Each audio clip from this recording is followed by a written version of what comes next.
Heading to Las Vegas to catch the action at Allegiant Stadium? Skip the traffic and the sky-high room rates of the Strip. Book your stay at the South Point Hotel, Casino, and Spa. The South Point is located just 7 miles away from the stadium, and it's a quick trip up the freeway, making it an affordable rideshare or taxi ride. And don't worry about getting here when you land in Vegas. We offer a convenient airport shuttle to get your getaway off to a stress-free start. Shuttles are also available on Raider game days for a small fee. So whether you're rooting for your team or seeing your favorite band in concert at Allegiant Stadium, South Point Hotel, Casino, and Spa is your ticket to all the excitement. South Point Casino has plenty of attractions for the whole family. Catch a movie. Our 16-screen movie theater includes 2 XD Extreme screens for the ultimate in viewing, sound, and luxury. After the show, treat the family to a variety of treats at our old-fashioned ice cream parlor, Kate's Corner. We scoop up a variety of creamy concoctions, including smoothies, hand-dipped cones, milkshakes, malts, sodas, and sundaes. At Kate's, there's something for everyone. And if you've still got time to spare, our bowling center might be right up your alley. Voted Best of Las Vegas, it's a great place for friends and family fun. 64 lanes, a pro shop, snack bar, and arcade. And while the kids are bowling, you can play slots and sip on a drink in the Alley Cat Lounge while overlooking the lanes. For our more serious and professional bowlers, the South Point is also home to a separate tournament bowling plaza.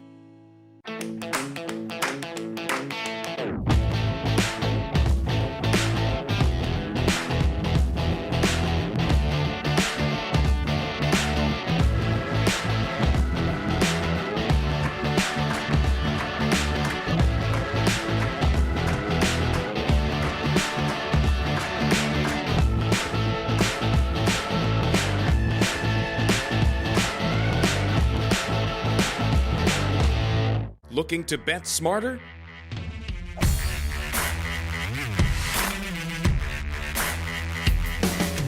Get sports betting insight and winning picks straight from the South Point Hotel and Casino. The favorite should be 220-ish, and here you can lay $1.65. So getting a plus 315 price here for this one to go to overtime. I like it. Their strength is their defense. I like the under. Join Sports by the Book Monday through Friday at 10 a.m. Pacific and bet your winning edge.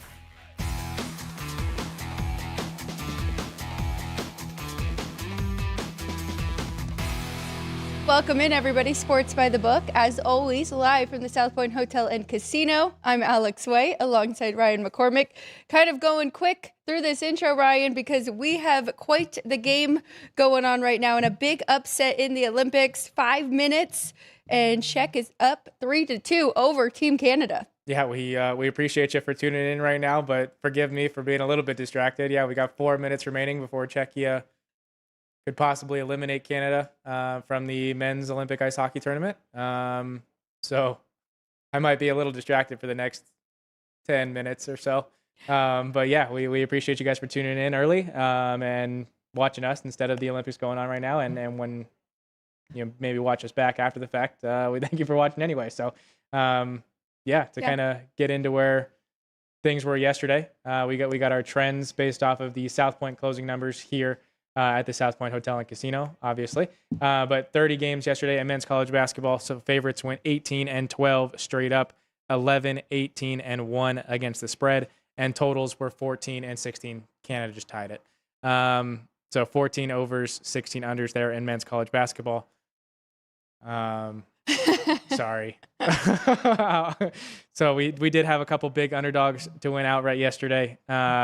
Northern Illinois as a $4 underdog at Buffalo, won outright. Rhode Island as another $4 underdog wins against St. Louis. San Jose State gets it done as a plus 475 underdog against Reno. And then Grand Canyon as a plus 320 money line underdog at San Diego State. And Arizona State pulls off the big upset to end the night against Texas Tech there as a 310 money line underdog there. And so if you listened to us yesterday, maybe my kind of excitement for Texas Tech heading into the tournament, that has all but died with the injury news of JT Toppin. We'll find out how severe that is here in the next coming hours, maybe days. But yeah, we'll see how it goes. Yeah, it did not look good, but he was definitely one of the better players in the tournament last year and really helped them go on a run. But I do want to dive in. Yesterday felt crazy on the hardwood with college basketball, and you just went over a lot of those upsets, but we'll dive into it a little bit more. I do just want to ask, I'm a little bit delayed here. I saw the goal. Do you know who scored for them? I did not get to kind of see that part. You're like, I'm trying to give trends. Yeah, I saw the celebration, heard the kind of pop in the celebration a little bit, but I wasn't paying enough attention to see who scored it. So maybe they can let us know in the chat. Yeah, I did see JR was in there already saying they are watching hockey. Wow, DeStahl was having just a tremendous game up until that had given up a goal to Celebrini, a power play goal to McKinnon, but it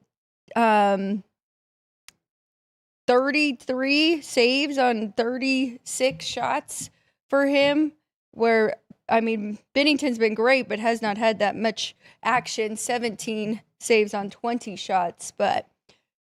Well, JR, thank you for letting us know in the chat that it was Nick Suzuki, former first pick by the Vegas Golden Knights, now Montreal Canadian. But yeah, we gave some love to the Knights as Czechia took the lead with Tomas Hertl being the secondary assist on that goal for Czechia to take the lead, and now a little more love for the Golden Knights as could have been. What could have been with Nick Suzuki, and instead they gave him up for Max Pacioretty. But yeah, ties it up there for Canada, 3-3 with just under 3 to go. So remind everybody in this round how it goes if this third period ends 3-3 and what we'll see for overtime. Yeah, so if this does go to overtime, whether it's tied at 3 or whatever the score may be, as long as it's tied going into overtime, we will see 3-on-3 hockey for 10 minutes. And if it's still tied after that 10 minutes, we will see a shootout in these rounds. The only time we will not see a shootout, we will see 20-minute sudden death 3-on-3 continuously, even if that period ends, will be in the gold medal match. So hopefully we get to see our Americans there in the gold medal match, and hopefully we don't have to watch overtime and they get it done in regulation. But yeah, that's how overtime will work in these quarterfinal rounds and that gold medal match. And I'm pretty sure you were just looking at this, so I'm sure you are correct. But just gold medal, or is it any medal with the bronze one? I believe it is just gold medal, but I can double check. Because that would feel pretty crazy. It feels like in this elimination round, even if they were to go to a shootout, feels pretty wild. Means so much. You would kind of like with the NHL when we get into the playoffs, no shootouts, right? So, but I could understand it because I don't want these guys playing too much hockey leading up to the finals there. Bronze medal match will be 10-minute 3-on-3 and will go to a shootout. Okay. It's only the gold medal match that will have 20-minute sudden death. We hit the 2-minute mark here between these two. Yeah, we got 80 seconds to go before the final seconds of regulation, and then we got a breakaway. Stop by Bennington. All right. And then, of course, the bad news where Sidney Crosby did leave in the second period, looked like an upper leg injury. Will not return in this one. Hopefully that one is not severe too, and we get to see him if Canada does move on from this round. Yep. Okay, well, let's go back a little bit to trends from yesterday. And I saw somebody in the chat said feels like anybody in the Big 12 can beat anybody in the Big 12, and it definitely does feel like that conference kind of beating each other up here, but that's how it goes when you got a lot of parity. So, but to your point yesterday, just some huge upsets. We talked about Wisconsin and kind of wanting to stay off of them because of the big wins that they were coming off of. Very impressive from Michigan State coming off of that loss to Wisconsin, gets it done against UCLA. And then it's funny, we were talking about Mick Cronin, and he did something we haven't really seen any head coach do, where he upgraded his own player to a flagrant 2 and had him leave the game. LSU keeps it tight against Texas. That was one we weren't expecting with Deidon Thomas being out. Iowa takes care of business against Nebraska. Minnesota, that should have been a play for all of us. That one was just looked like a home run, and we kind of passed over it. But Oregon laying points. Shouldn't really be laying points to anyone. And Minnesota, big win for them. Talked about the Tech loss. And Grand Canyon, we've been waiting to see that team. we knew that they were good entering into the Mountain West. It's been a kind of a tough couple games for them. Finally got, maybe it was a get-right spot against San Jose State, and now taking down SDSU yesterday. Kansas State, too. We talked about the coaching fire and maybe getting a bump there, and they definitely did against Baylor. So a lot to get to today, a lot of good games, a lot of mid-major games as well. We do have a nice list. We'll start off with kind of looking at home revenge for the road teams, whether it's this year or last year. Typically, this point in the season, if it's a smaller conference, it's going to be from this year where they have already played. Big conferences like the SEC don't face each other twice anymore, so a lot of those will be coming from last year's revenge on their own court. But yeah, we'll kind of start there. And then if you have any that we skip over and you'd like some numbers from myself or Kenny White, we can give you those as well. And then, Ryan, to end the show today, I'm very excited because last week we went over win totals for Major League Baseball. Today we will be talking about division odds because those are up here at the South Point. Yeah, South Point put up this week odds to win your division in Major League Baseball. They also put up the odds to be the Major League home run leader and the odds to be the Major League strikeout leader. So those odds are all available here at the South Point. They got 29 different guys for home runs and strikeouts, and then the field as well. So you get 30 different options for home run leader and strikeout leader. But just to kind of go back to yesterday's results, my whiteboard did not do great. 1 and 3 on the whiteboard yesterday. Michigan started off great. It looked great with the way that they kind of dominated Purdue. But then Carolina had their worst shooting performance of the season, shooting at just 31% from the field. Louisville goes down to SMU, as SMU has their best shooting performance of the year, shooting over almost 60% from the field there. And then Baylor looked absolutely atrocious against Kansas State. That team was Kansas State really fired up after getting rid of Jerome Tang. And that crowd definitely made a difference, but Baylor could not make shots, could not keep the ball, and was turning it over, playing really sloppy. So 1 and 3 on the whiteboard yesterday for me. But we do have 59 games in men's college basketball today. Again, we will not hit on all of them. So if there are specific ones that you would like thoughts on, make sure you let us know in the live chat, and we will make sure to bring those up for you. But as Alex mentioned, we do have a ton of home revenge games here today. So we will start with 665, 666. Really VMI. quick, Ryan. Yeah. Just to chime in, don't feel bad because I was 1 and 3 as well. And I knew once BC had a nice commanding first half and lead over Florida State. Florida State was to make a comeback. That game was going to be going over. Miami, Ohio stays undefeated and cover. St. Louis goes down, though, in the A-10. So tough loss for them as a 10-point favorite. And then Fresno State loses by 10. And we got 9.5, and they were in that game for most of it. And so that was a tough loss, too. But I'm sorry. Okay, back to today. That was the Chinese New Year yesterday, Year of the Fire Horse, weird things happening, including this Olympic game. We should give a little shout out to Switzerland as well because Switzerland and Finland are playing, and the Swedes have a 2-0 lead right now, but nobody's really no eyes on that one because of the big news and the game that's going to overtime. Yep. But yeah, so they are playing right now, second period for those two as well. Also, before we do get into our college basketball talk, we do have to mention our posts that were available yesterday. Yesterday was talking about Double HSS, which hockey player for the U.S. men's national team will lead the team in points by a defenseman. So we gave you Noah Hannafin and Quinn Hughes. Those were the double H's. And then Jacob Slavin and Jake Sanderson. Those were the double S's. And 64% of the vote in yesterday's post is going to Quinn Hughes. And then talking about today's post, which is linked in the description of today's video, which is, I'll finish this thought first. But medal moments. Who are you most confident to win in these women's ice hockey Olympic medal matches tomorrow? So we gave USA to win gold, Canada to win gold, Switzerland to win the bronze, or Sweden to win the bronze. So which team are you most confident in to win that matchup tomorrow between US, Canada, or Switzerland there and Sweden? So. But also linked in the description is today's episode of Race Day Las Vegas, which today's episode of Sports by the Book is brought to you in partnership with because Race Day Las Vegas did return this week. They are Wednesday through Sunday, 7 to 8 a.m. But today's episode is linked in the live chat if you guys want to check out the horse racing and any of the races that are going on either now or after our show today. So you can check that out in our live chat. But now we can get into our college basketball. Okay, very good. And we're going to start it off, as I mentioned, with some home revenge. The first game on the board, we are going to skip it, but we'll come back to it with Rutgers and Penn State. But just right now, if you're listening, kind of going through a sheet with rotation number, we'll be using those and going through with all the home revenge. Canada just won it a minute and 12 seconds into overtime.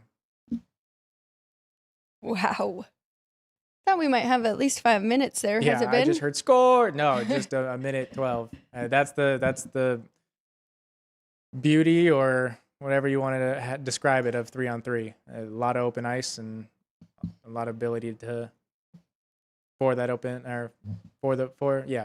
of offense to happen. I didn't see who scored it. I just heard the pop of scores and then the pan to the crowd. So let us know in the live chat who did get the game-winning goal there for Canada. But today we will go to basketball. So VMI at Wofford. Wofford is a 13-point home favorite here at the South Point. There are 13.5s available in the market, but the total is also 157 here at South Point. So we do have home revenge here for VMI, and it is actually double home revenge because they lost last year in Lexington, and now they did again this year to Wofford, 81-67. I don't think it's enough points. I think that number is correct, even adding in the home revenge. VMI, the worst right now in the Southern Conference, so just beware if you are betting on them. Maybe the home team takes them lightly, but 1-11 straight up on the road this year and just covered in 4 of those games, and even on the year has not been a great covering the spread team, 6-17 on the year. So that one's definitely a stay away for myself. Ryan, that face, what are you watching up there? Well, so Nick let us know in the chat that it was Mitch Marner, so some more love there for the Vegas Golden Knights. But it was genuinely a 3-on-1 play where he was deking between and a nice backhand to get it past. Wow, that's a beautiful goal. Wow, what a goal there by Mitch Marner for the game winner there for Canada. All right, so they will more than likely face Germany as long as Switzerland, or if Switzerland holds on here, they will face Switzerland tomorrow. Actually, I lied. Yeah, how does that go now? Well, so they reseed. The lowest remaining team. We're moving back to hockey real quick. Yeah. The lowest remaining team will now face Canada. Ideally, it would be Switzerland here if they hold on to win. And then the U.S. would get Slovakia. Okay. So, all right, going back to... Of course, have to take care of business against Sweden, who looked a whole lot better yesterday than they did in the pool rounds. But yeah. All right, going to Butler at Georgetown. We've got a 6-point home favorite here with Georgetown at the South Point, and a total of 148.5, which is the highest in the market. This one, now they're betting on Georgetown, and I understand it. This is a team, and if you've been with us for a while, my dad had talked about Ed Cooley a lot and really respecting and liking him as a coach, and it seems like he has made a big turnaround in a short time, just a second year here with Georgetown. So not really wanting to get involved with Butler. The Bulldogs have lost 6 straight, and Georgetown did win in Indianapolis 77-64 in the first matchup. So even adding that in, still his number, he's got 5, and I've got 6.5 here for Georgetown. So I'm going to stay away from that one. But again, I mean, not so much like the Big 12. I think the Big East is split a little bit more, but any given night, these teams can definitely get up for certain games. So that's just some information there on those two. All right, Richmond at Davidson. Davidson is a 5.5 point favorite here at the South Point. There are 4.5s and 5, but it is a 5.5 here at the South Point and a total of 141.5. This one, a little bit more interested in because both these teams are pretty much middle of the pack in the A10, but Davidson does have the best defensive numbers so far in that conference, plays at a much slower pace, kind of wants to throw Richmond off with that. I think the numbers are just right, but in the earlier game, Davidson did win in Richmond 79-54. All right, we'll go to the SEC battle here of the A teams. Arkansas at Alabama. Alabama is a 4.5 point favorite. It looks like it just moved to that number everywhere in the market. But 4.5 here at the South Point and a total of 185. I will be playing this one. I do like the points here with Arkansas, and I just think this is a much better team than Calipari's team last year, and I do think that they get up for these big teams. Last year, Alabama won in Fayetteville 85-81, so it was a closer matchup, but as always, kind of tread lightly because Alabama can definitely have their spots as well, and as we always talk about with their three-point shooting. But I think this will be a closer game that'll come down to the wire. So I like the points there. All right, we got a double-digit home favorite here in the Big East with UConn at home against Creighton. UConn is a 15.5-point home favorite and a total of 142, which looks like it is a match, but the lowest in the market. There's a 143.5 available. So UConn hasn't really been covering these big numbers as of late, playing very well, winning games, but not necessarily covering these big numbers. But in the first matchup, they did win 85-58. Creighton, the one thing they have going for them this year is in the conference, they have the best shooting percentage of any team, but they do not have a very good defense. So that makes me a little bit nervous here as well. It is a lot of points, but both of these teams 8-18 against the spread on the year. So I'm going to stay away from that. But number wise, I'm going to check my dad's real quick. 13.5, adding in that home revenge. So now that we're at double digits, I don't know. I would want a little bit bigger difference there. All right. Going back to the SEC, where Ole Miss is on the road at Texas A&M. A&M is an 8.5-point favorite at home, and the total is 153. Again, SEC. So going back to last year, Chris Beard's team did lose in Oxford 63-62, so it was a tighter one. I think this is a worse Ole Miss team and a better Texas A&M team. I do think that number is correct. Even with the home revenge, I've got 9.5. My dad is 8.5. So it's a stay away for me. It'll be very interesting to see how Texas A&M responds here because it has been a tough schedule for them as of late, and they're coming off a hard-fought game against Vandy where they ended up losing by double digits on Saturday. But, yeah, I've got nothing in that one either. But, I mean, Chris Beard, good coach, getting that many points. I could not fault you for that either. All right, going to Dayton on the road at George Mason. George Mason is a 2-point home favorite, and the total is 137. So this is actually going back to last year, home revenge as well. These two have not played each other yet. George Mason won in Dayton 67-59. Number-wise, I wish I was getting more with Dayton, but I think I'm gonna bite. I think they could actually win this game outright. Both of these teams are 9-4 in conference play. No, I'm sorry. George Mason is 9-4. Dayton is 7-5. But both of them are very good, kind of in that middle pack, towards the top there. So, yeah, I think Dayton can use that home revenge and step up in this one. So if you're taking the two, you got to believe that they can win outright. And I do think that Dayton can hang around. So that one is probably going to make my betting slip today.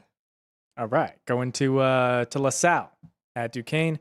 Duquesne is an 11.5-point home favorite here. There are 11s in the market, but the total is 145. I didn't spend too much time on this one. LaSalle at the bottom of the A10. This is from last year. Duquesne won in Philly. Let me get that. 67-62, so it was a lot closer then. Checking on ATS, LaSalle is 10-13, Duquesne 12-11, so nothing really there. And opposite when it comes to over and unders. Number-wise, I'll give you those two. Kenny White, power ratings, Duquesne 8, total 131.5. So he does have a nice underplay here. And as I mentioned, kind of opposites there. LaSalle 15-9 to the under. Duquesne 14-9 to the over. So it might have been a push there too. But yeah, so he's got a nice underplay. Mine are pretty close. 142 and 11.5. So yeah, mine are very close to the books there. All right, going back to the SEC, where Oklahoma is on the road at Tennessee. It is a 10.5 pretty much everywhere in the market. There is a lone 11, but the total is 149.5. Mine are very close to a bookmaker's number here. 11 and 149. Kenny White's got 8 and 150.5. So total rate there, giving Oklahoma that home revenge, is from last year where Tennessee won 70-52. I do like this Tennessee team, but Oklahoma's feeling good. They've won 2 in a row coming into this one, so maybe that's enough to keep it close, if anything. And, you know, using the power rating of 8, I would probably look to Oklahoma first half because Tennessee has had a tendency of playing slower in the first half and then kind of breaking away in the second half. So that's the way I would look at that one. All right, the next one is Southern Illinois on the road at Drake. Here at the South Point, it is the only 2 in the market for Southern Illinois being the favorite. Everything else is a 1.5 in the market, but the total is 149.5. I don't think I put this one on my board, but on the rundown. I do like Southern Illinois in this spot. Double revenge, lost last year at home to this Drake team. Last year's result, 75-65. This year, 76-73. The thing with Southern Illinois, though, comparing them to the rest of Missouri Valley Conference, they've got the best defense statistically. So that gives me some faith that they can keep this close, if not win it outright. Well, they got to cover this. That gives me faith that they can cover this and beat Drake here in this spot. Maybe it's a minus 130. My dad's number is much higher. I'm right there at 2. He's at 6. So I think I'm just going to go money line, though. Put that in the betting slip and on the board. All right, going to Nebraska-Omaha, where they are hosting Oral Roberts. Nebraska-Omaha is an 8.5-point home favorite here. There are 9s in the market, but the total is 151. I didn't spend much time on this one either. In going to the Summit League here, it is UMKC. We talked about them being at the bottom of this conference, as well as Oral Roberts. So Nebraska-Omaha won 73-62 in the first matchup. 11 is our number here, and 150.5. So that's a pass. Okay. Or, I mean, if you want to look towards the favorite to get that win, maybe it's just a bad matchup. All right, going to Charlotte on the road at Tulsa. Charlotte coming off of a big loss as a big favorite there. So Charlotte is now a big underdogs themselves, catching 12.5 here, and the total is also 151. Charlotte is last year's. Nope, it is this year's. I do have it highlighted too. 86-74. Tulsa was able to get it done in Charlotte. Number wise, right there. I've got 14. He's got 11. And he has 148. So, yeah, right there. I'm sorry. I've got 13 and 145.5. And he has 11 and 148. So, right there. Small differences, but I didn't find a reason to get involved in that one. All right, to the Big 12, where Utah is on the road at West Virginia. West Virginia is a double-digit home favorite here of 10.5, and the total is 131.5. So this is a look at Utah. I want to dive into this one even more, but West Virginia laying 10.5. Now, Utah has lost 7 in a row. They have just 1 win in conference play, but getting that many points, West Virginia has been very streaky this year. Win-loss, win-loss. And if you want to look at the home revenge, you can definitely add that in as well. It is from last season where West Virginia won by 2 points, 71-69. Now we know Utah does have a good home court advantage, so that could have played a part. But West Virginia, both of their guys are back, but they have been dealing with some injuries as well. So 10.5 is a lot. Kenny White power rating 6 and 127. Mine is 9 and 128. So 1.5 point difference for me, much bigger for my dad, but I like it getting double digits in that spot. All right, Murray State on the road at Illinois State. Illinois State is a 1.5 point home favorite there, and a total of 158.5. I thought Murray State, I think they are going to be a play. This one, number-wise, doesn't necessarily match up, but situational spot, I really like it because up next for Illinois State is Bradley, who is a rival, one of their rivals. They did win in Murray, Kentucky, 70-65, the first time they played, and Illinois State is missing one of their key pieces. So I think Murray State can win this. You're getting 1.5. You got to have faith that they can actually win the game outright. So it'll be a play on the money line here. But with the look-ahead spot for Illinois State, too, even though Murray State's very good in this conference as well, so they can't look ahead too much. But I'm going to take a shot there with Murray State. That one did open a 3.5 here at the South Point, and it has been just action there on Murray State. So it's down to did go to 1 and looked like a little bit of a buyback there. So it is 1.5 now. But it is their lead scorer that is going to be out. Did not play last game. Well, I believe, but the number's kind of telling you that he's not playing as well. He's going to miss another one. Chase Walker averaging 14 points per game. So I think that's a good spot here for Murray State.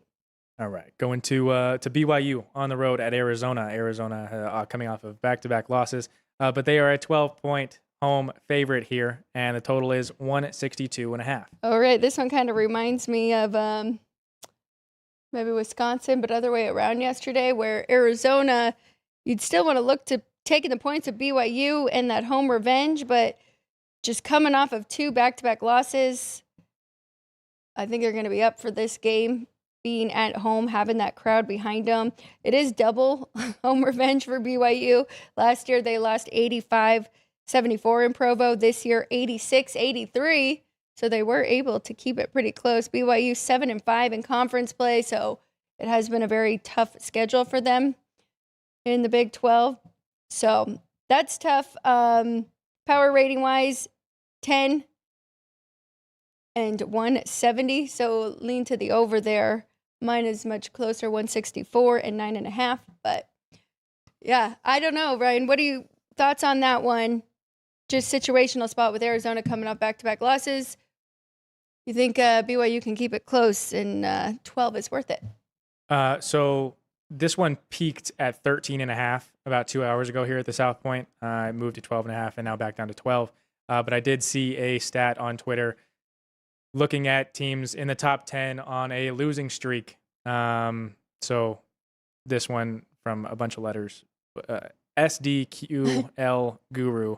But top 10 teams on a losing skid are a perfect 16-0 against the spread and 16-0 straight up in games played at home. 89.5% since 2022. And they're winning by an average of 22.3 points per game. So that would be a 10-point cover margin there for Arizona, even off of that 12. So if you want to go with what the trends say, Arizona should be more than fired up to be able to take care of business in this game, especially with BYU missing Richie Saunders. Yeah. So, just to keep that trend in mind. All right, we'll go down to... And Arizona could be missing a piece with Koa Pete, but I think that Arizona has a lot more depth than BYU. So perfect. I needed that trend to stay off of BYU because I'm not going to get involved and lay it and follow the trend with Arizona, but I'd rather just stay off the game altogether. We did have Dean in the chat letting us know that it seems like the books are begging you to take BYU. And then he likes Arizona. He was good at spotting that yesterday with the books begging you to take Carolina, and I fell for it, but Dean did not. So we'll go down to Illinois and USC now here. Illinois is a 9.5-point road favorite, and the total is 150. Kenny White loves Illinois. I mean, he's got him 13 here in this spot. The total much lower at 141, so big difference there as well. I'm 11.5 and 151.5, so the other way. But I don't love the travel spot. I know this is the first of two because Illinois is going to play USC and then UCLA. So maybe this is one that you want to get involved. I'm still very hesitant with the Big Ten and the travel across the country. It just doesn't seem like the road teams have done great in the last couple of years. And I know they haven't. I just don't know spread-wise for big favorites either. So I'm going to stay off of it. Last year, USC did win in Champaign 82-72. Brad Underwood is a really good coach. Probably has his team ready for this one. So it would be Illinois or pass if you made me play it. Okay, I did want to make mention of our poll today, as we did want your guys' thoughts, our viewers. 8, 9, 10, 11. Which ranked team are you laying the points with in college hoops?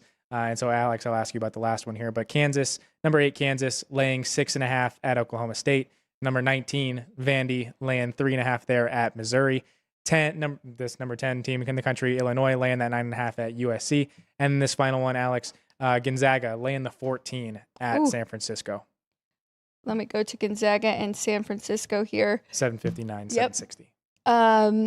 I've got 15 and 154 comparing to my dad. So he's got 18 and 153.5. I think that was a great poll question because I think most of those favorites we have a little bit higher even. So it's going to be tough to make that decision here. Did you like that one, Ryan? Gonzaga? I mean, I don't know. I kind of mainly wanted your thoughts there to see if it could talk me into anything. But yeah, I don't know if I could do it, especially with them on the road and them showing their struggle spots, especially on the road there. So, but we do have one more home revenge here, and it is Boise State on the road at Utah State. So going to a 10-point home favorite here with the Aggies, and the total is 153. So Boise State did lose at home this season. It was 93-68. So a pretty brutal loss there. Adding that back in should be closer to 8. It's a 2-point difference, and that is for both of us here. Both a little bit of a lean to the under, though. Kenny White power rating 159.5 and that 8. So looking for 2.5 difference, but it's a lean to Boise, if anything, taking double digits there. Checking out there, Boise State's been the better team covering spreads, 15-9 on the year. I don't know if JR has anything matching that. On the road too, 5-3, so pretty good. Maybe that should be a play added in. All right, going to games that I am very confident that you have plays in. We'll go back to the normal board, back to the top of the normal board with Rutgers on the road at Penn State. Penn State is a 4.5-point home favorite, and the total is 149. So this one actually caught my eye from my dad's power rating sheet here because he made it a pick at 151.5. I'm not that bullish on Rutgers. I've got this game 2.5, so I'm closer to the books here. But yeah, I threw that in there. It's a lean. Both these teams are very similar in ATS. Rutgers actually a little better. Penn State 11-5, but I can't fault him for making this pretty even here. I think these teams are. So Penn State 4.5 is just a little rich. All right, going to Wake Forest. Clemson at Wake Forest. Wake is a 3.5-point home underdog there in that one, and the total is 138.5. Clemson, again, another one. My dad made 9 here. So loves Clemson in this spot. I thought I did a little bit more deep dive into it because I did agree with the situational. But Clemson has been a very good road team thus far. Coming off a tough loss that they did take at home against Virginia Tech, and Wes Reynolds gave out Virginia Tech last Wednesday. Had to follow that up with facing Duke over the weekend. So I do think this is quite the drop in competition with Wake. So I do think they can take care of business in this one. Wake currently just 4-8 in conference play. So yeah, I definitely like Clemson here. The better defense travels, laying 3.5. So I'm going to add that to the slip as well. All right, going to an SEC game here, 741, 742. Auburn on the road at Mississippi State.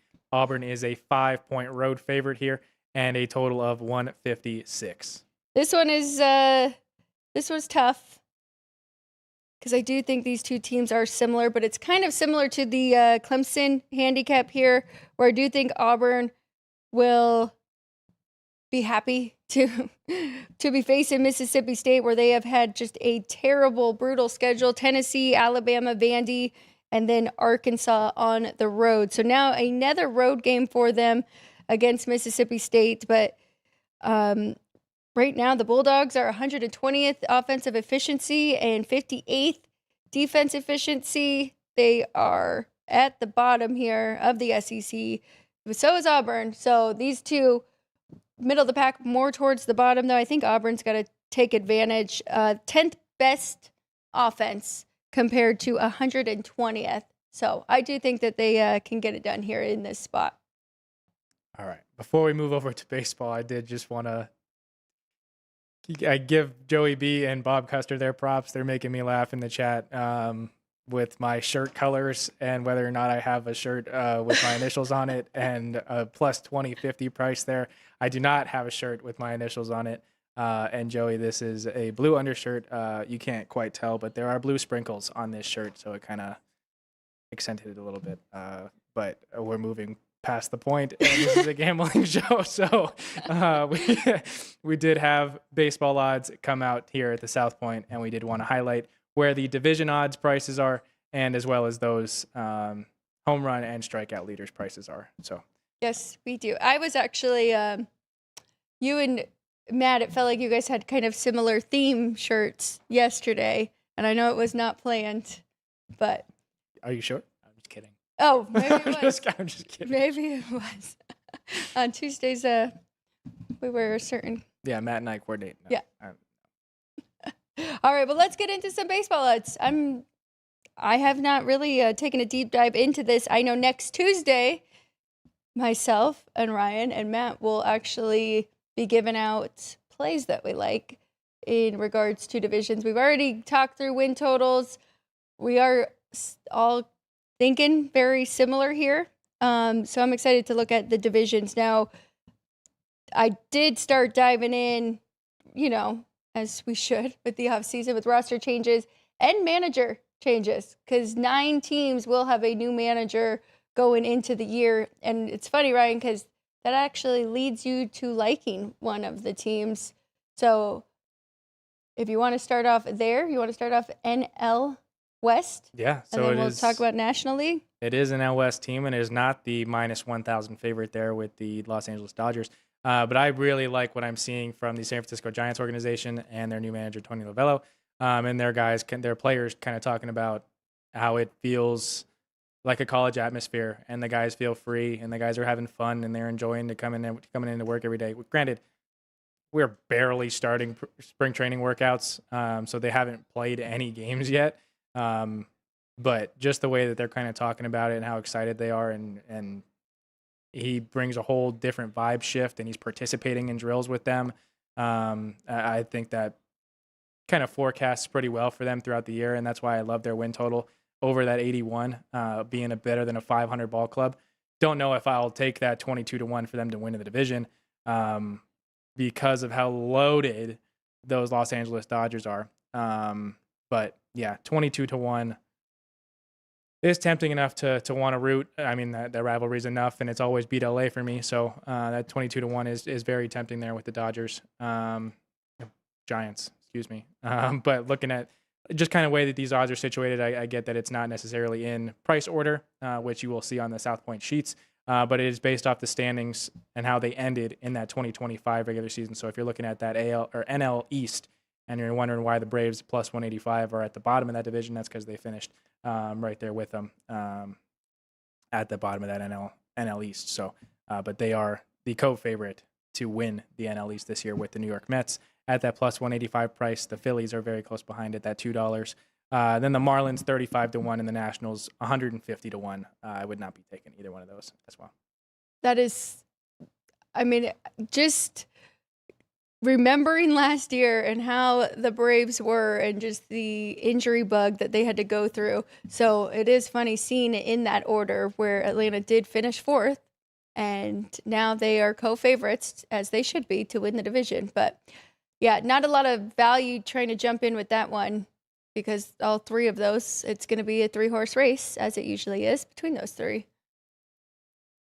I mean, unless we start checking schedules and see who has the easier one off the bat, and then try and get involved and get a plus price, assuming one of them will eventually be 8 odds on favorite. But Yeah. I'm sure, I mean, that one, and then which other one? Maybe one of the Centrals is going to be tougher to really like dig down and find some value. I mean, I know the Dodgers ended up winning that division last year, but it was a little bit of a race there.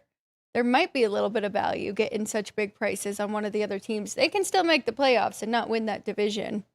And that's where they're really thinking too, is postseason. But okay, did we go through all three NL?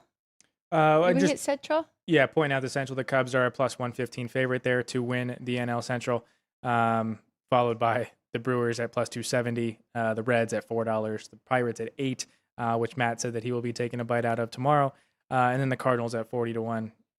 The Cardinals would need an absolutely miraculous season. They are fully bought into kind of a rebuild mode, so that 40-1 wouldn't recommend it, but some crazier things have happened. So, yeah, that's where the NL Central is. I did want to point out that I do think the way that you were kind of thinking, I agreed with your thoughts there in the NL East, that it might be better to wait and get an in-season price there if you kind of think things start out different than how they will finish. So if there's a certain one of those three that you would think that you can get a better price in throughout the year, whether it be slumping or the pitching staff not living up to the potential, whatever that may be, I do think it would be better to go in season there with that NL East division. But going up to the AL, we have the Yankees as a plus 180 favorite here to win the AL East, followed by the Blue Jays, who won it last year at plus 275, the Red Sox at 320, the Orioles plus 475, and then the Rays at 25-1. Got to figure out who I would like to bet on in that one, because I don't. That's so tough. You're not really getting a good price unless you're taking a shot with Tampa Bay, right? I guess Baltimore almost winning 5-1 is not a terrible value price at all. What do you think? Yeah, Baltimore, you just have to, you're really reliant on them staying healthy throughout the entire year, which they will not start out the year that way. So I would be kind of more looking at the Red Sox at that plus 320. They added some pieces to that pitching staff. I do get that they lost Alex Bregman, which will take a bite out of that lineup, and that lineup is pretty young, so they're bound to slump, just whether or not they get out of it quicker than some other teams. So the tempting price there would be the Red Sox at that plus 320. We kind of all expect the Yankees to take a step back. That is also relying on their pitching staff their entire roster going through the injury concerns that they have been the last couple of years. So, Right. I mean, if that roster stays healthy, they do have the potential. They do have an incredible pitching staff. So the Yankees are obviously rightful favorites there. But if you enjoy fading the Yankees, there is a way to do it there in the AL East. I'm with you. Yeah, you're right. We all agreed when we talked win totals. All of us liking the Red Sox there and kind of looking to. I don't know if definitely fading them, looking to go under in their win total with the Yankees, and then so that might be the best way to play the Red Sox instead of going with their win total. Plus 320, not a bad price at all. I would get involved and shop around and see, but I think those odds could drop for all three of them: Yankees, Blue Jays, and Red Sox. I do like the plus 130 price of the Tigers to win the AL Central. Their win total is just 85 games or 86 games. So kind of thinking that the division will be tight. I don't envision that being actually how it plays out. I think they have as long as that team stays healthy. Granted, that's the conversation with all these teams. But that getting a plus price there instead of having to lay the 110 either way for them to win a certain number of games, that plus 130 there for just them to just win the Central and maybe not even get to their win total, and kind of we see the AL Central fall flat and be the worst division in baseball the last couple of years. Taking the plus price there with the plus 130, even though they are the favorite with the Tigers, is good to me. And AJ Hinch is a proven manager in this league, and so if you were if you were trying to expect like a drop off from last year, I wouldn't really just pencil that in. Right? I do think that they can keep it going from what we saw last year. And they had some crazy win streaks going throughout the year. So if you get one of those early on, then yeah, you're right. We're not going to get a plus price for very long. I mean, it really is them. I do think Kansas City could take a step forward, and I do think that they could be competitive, and that's what the books are telling you too. But I'm also with you. I mean, just the luck factor and everything that went right for Cleveland last year, trying to find a way to fade them if not just the win total. The A's are a 15-1 price to win that AL West. Are you at all tempted? I don't know. Are you? Are you going to make an argument for him? I will make an argument for them. That lineup is we got to see it the last couple of years. The prospects coming up here through the team in Las Vegas. There is a good amount of guys that were key contributors to the PCL champions in last year's team that will be on this roster for the Athletics. And they did make some additions to the pitching staff. So that 15-1 is a very tempting price. I do think the Mariners take a step back. So them being a plus 105 favorite doesn't really do much for me. The Astros, granted, have always been competitive for the last decade. But I don't think that roster that lineup's going to be enough, just led by Yordan Alvarez, and that pitching staff losing Framber Valdez should take a bit of a hit. And then that Rangers roster is pretty old. We were talking about it yesterday, that pitching staff, extremely reliant on the health, but the age is also a concern there. So 15-1 there with the A's. Talked about crazier things have happened in the NL Central, but the crazier things would have happened here with the A's winning the AL West. I don't hate it at all. I mean, the only other one I would be looking at is the older roster there with the Texas Rangers, but they do have a new manager stepping in as well, so we'll have to see how that plays out. And then it's not only DeGrom and Eovaldi, Mackenzie Gore. I really think that the back end of their rotation needs to step up, and it was kind of hit or miss with Rocker and Jake Leiter, so I think that they're going to need more from those younger guys, right, this year. So, I am with you too. I think the Mariners take a step back. So, kind of looking to see which one of the other three. I don't think the Angels are there just yet, even though they were feisty last year, right? They definitely, we definitely found spots to back them, but for a full season, yeah. All right, you want to hit some? Yeah, talking about pitching staffs. We'll go there first. The 2026 strikeout leader available here at the South Point is led by Tariq Skubal, followed by Paul Skeens and Garrett Crochet. Those are the only guys short of 10-1 to be the Major League strikeout leader here for the 2026 season. Here, odds available here at the South Point. So Skubal, Skeens, Crochet are your favorites. $4, $4.50, $5. Hunter Green follows at 10-1. Dylan Cease at 12, and then Cole Reagan, Spencer Strider at 20, jump to 25 for Chase Burns, Chris Sale, and Jacob deGrom. 40-1 with Blake Snell.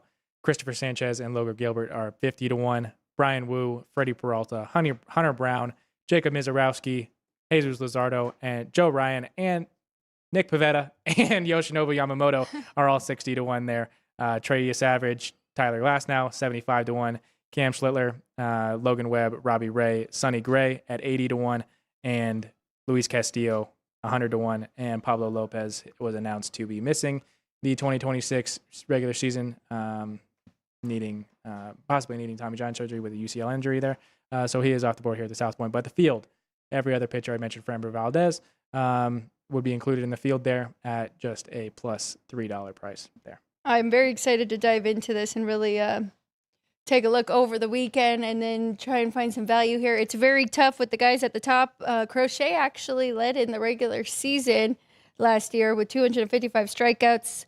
Tariq Skubal, 241. Logan Webb, 224. Jesus Luzardo, 216. Paul Skeens, 216. We know that they kind of took off some innings from him later on in the season, though. And then Dylan Cease, 215. Christopher Sanchez, 212, Hunter Brown, all of them at the 200 mark. Yamamoto kind of jumped out to me first when I was looking at this list, just seeing him getting such a big number. He was 11th last year, just under 200. No, just hit 200 at 201. So kind of want to look at that a little bit more. But he's the first one that kind of popped out to me. Anybody for you? Not the long shots, not necessarily. Yamamoto being at 60-1 is very tempting. Mizorowski won't be limited the same way he was last year. That's true. So they're at that 60-1. But if we get a healthy season from those three favorites, they are rightfully the three favorites there. Hunter Green as well at that 10-1. So actually, the one guy that did jump out to me when I was first looking at this was Spencer Strider at that 20-1, coming off of an injury season, so did not get to see him last year. But we got used to seeing him lead the major league in strikeouts while he was a healthy pitcher. So getting a 20-1 price there on Spencer Strider. But that is also thinking that he won't be limited and will go for 250 plus innings, or 200 plus innings there. So I can't confidently give a pick here with this one. More so just pointing out what the odds are here at the South Point. Strikeout leader in 2023, Spencer Strider with 281 in the regular season. Didn't miss. Let me search this. Did he miss all of 24 and 25?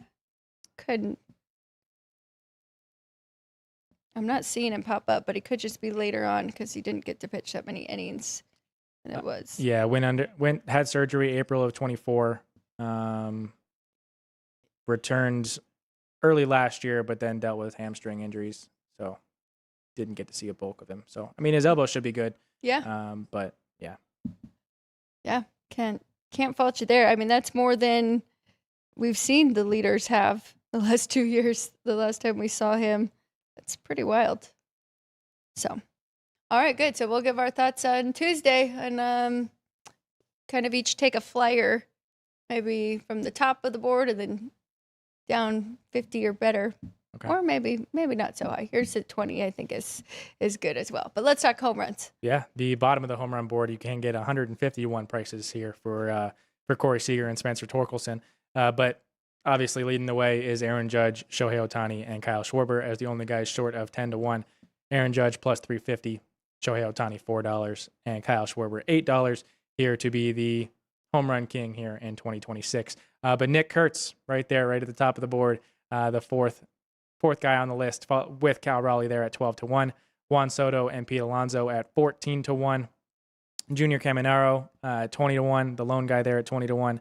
Brent Rooker, Matt Olson, and Vladimir Guerrero Jr. at 35-1. Eugenio Suarez with the guy that Matt pointed out yesterday at the 40-1 with Ronald Acuna Jr. and Yordan Alvarez. Fernando Tatis is the lone guy at 50-1. Jack Caglione is 60-1 with Julio Rodriguez and Rafael Devers. Joe Adell is the lone guy there at 70-1.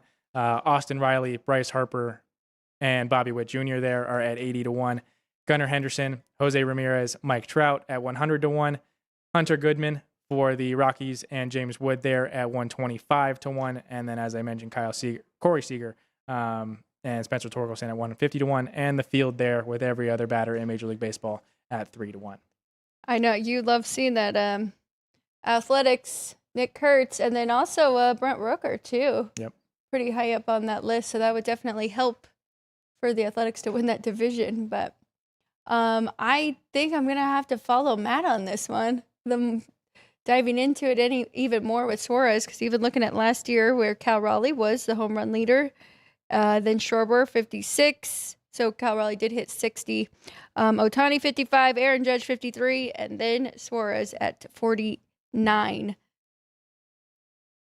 I think that's a pretty good bet there at 40-1. But we'll do some more deep dive and have our full thoughts next Tuesday.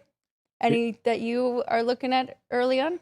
I mean, yeah, I I'm enamored with Nick Kurtz there, but don't know if he'll actually. I mean, if we get a healthy season from Aaron Judge and Shohei Ohtani, it's Right. going to be very, very, very, very, very, very difficult to beat them. Just my lone thoughts there on Eugenio Suarez. I do get that he's going to be playing in Cincinnati for his home games, but he kind of going back to his time in Seattle, the first time in Seattle, going to Arizona. He is a very emotional baseball player, so he kind of needs to. I mean, I guess I am kind of speaking for him, but I don't want to insinuate anything. I just think if he doesn't feel right, he's going to go through some tough spurts. So just a kind of caution there. But he feels confident, he's going to be batting behind Ellie De La Cruz. That pitching staff is good. So he should be that team should be playing winning baseball. And it's kind of the off the field stuff. Whatever there is a human element to this. There's a human element to all sports, especially with these athletes that are a lot is expected of them, and especially with him signing the deal that he did, a lot more is going to be expected of him. So, yeah, that's just my thoughts there on that Suarez to be the home run leader for 2026. I would just caution betting on Cal Raleigh and even Kyle Schwarber because these do alternate, and like you said, so both of those two beat Ohtani and Aaron Judge last year, but the year before those two were at the top. And then the year before that, it was Matt Olson and Kyle Schwarber again. Pete Alonso was up there too. Maybe a change of scenery. What are we getting for Pete Alonso now in Baltimore?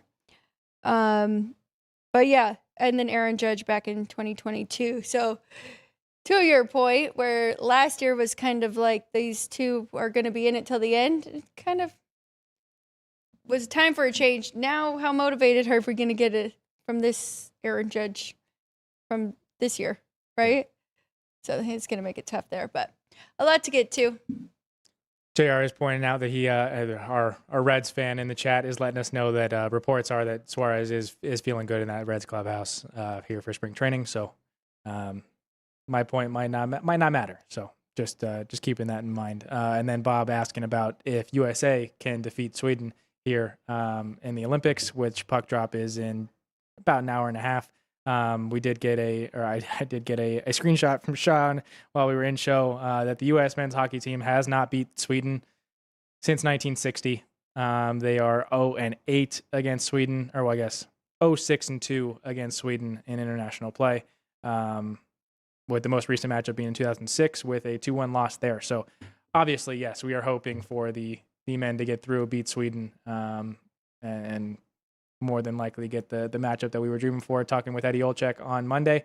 So if you want Eddie's thoughts on the matter, we can go check out Monday's episode of Sports by the Book. But Alex, do you have numbers on that matchup here in a little under 2 hours? I didn't make it quite that high, but almost. Like minus 250 here for USA. I do think they get it done. Sweden looked much better yesterday, but you know that Team USA was also watching that game, and will be trying to come out as fast and hot as they can here in this matchup. So, yeah, I guess it would be a more look at the over at 6 because all of my totals with USA and Canada have been higher. So that would be the only way. Nothing on the side. Did you like anything? Are you taking a shot there, puck line or anything, or you're just watching this first one? I'm just gonna watch and enjoy. Yeah. Hoping it's not as tight as the Canada game there, but I do think it might be better to take the puck and a half with Sweden there. But obviously, I'm gonna be rooting for US to have no real contest and win that one, preferably by 5 or so goals. But wait, we are supposed to bet on Jack Eichel. This is true. Yeah, you did. But yeah, to score a goal. So that's the only thing we can give you, and that's from our Wonder Woman Anne that has yes. been hearing a lot about Jack the last couple of days. So it was kind of a intuition thing with Jack Eichel scoring a goal in today's game. But Ticker Trivia presented by City Light Shine is talking about hockey in the Olympics. So City Light Shine, available at Lee's Discount Liquor, Total Wine, and here at the South Point Hotel and Casino.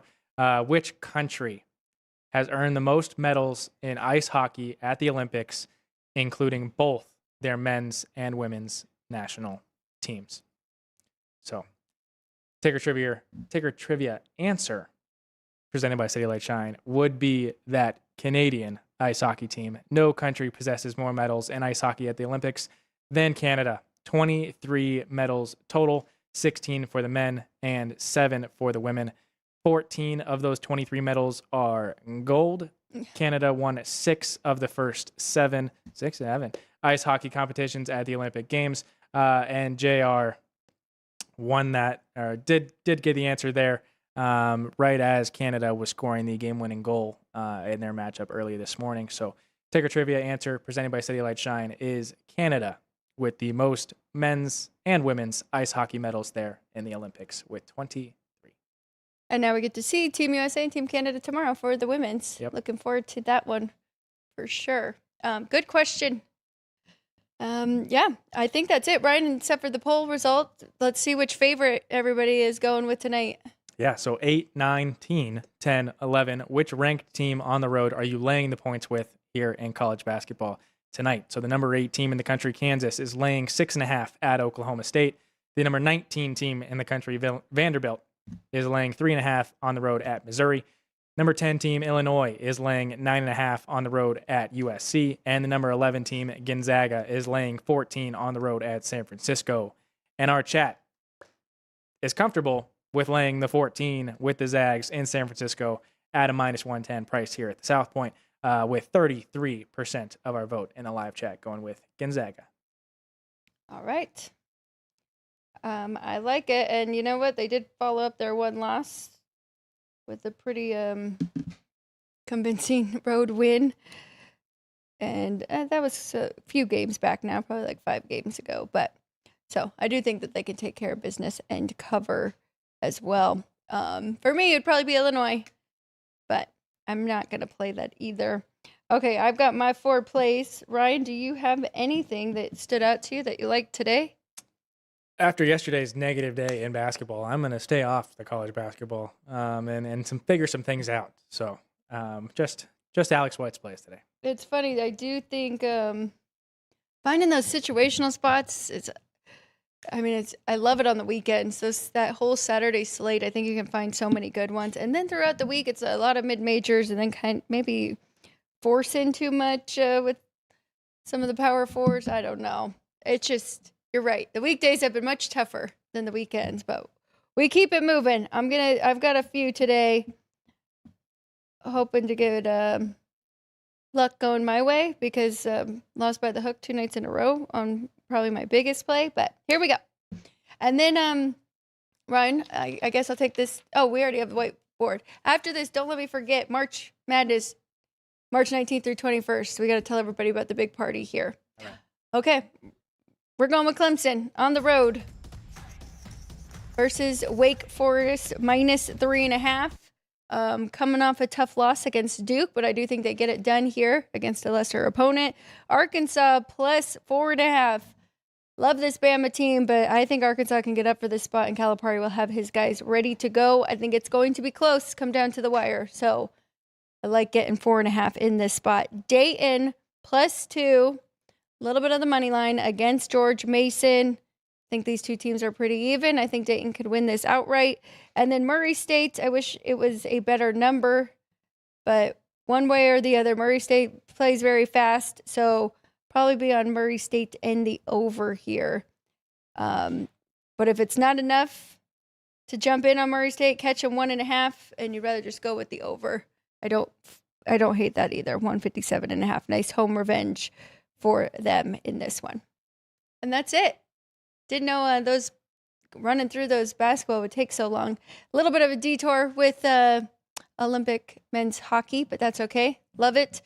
The only other thing we can say is go Team USA, right, Ryan? Yes, ma'am.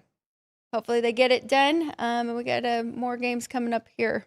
All right, that's it for us. We'll be back tomorrow, 10 a.m. Dwayne Colucci from the Resort at Summerlin joins us. We didn't have him last week. You don't want to miss him this week. We're going to be talking hockey and also get his thoughts on where men's basketball stands. Ryan has one more thing, though, before we do get out of here. Well, our guest tomorrow, Kaluch, was on the show this morning with Race Day Las Vegas, and that is something that returns tomorrow, or is back tomorrow at 8 a.m. over on the South Point Studio YouTube channel, Race Day Las Vegas with Ralph Sirocco, talking about all the horse racing for the daily slate. And then something that does return tomorrow, being that there is a NASCAR race on Sunday. It would be the Auto Trader 400 in Atlanta, but Gone Racing with Brennan Gone and Jeff Motley.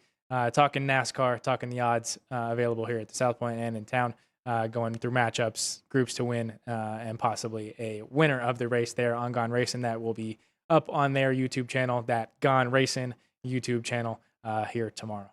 Very good. So it is a packed day for you. Race Day Las Vegas, Sports by the Book, and then Gone Racing.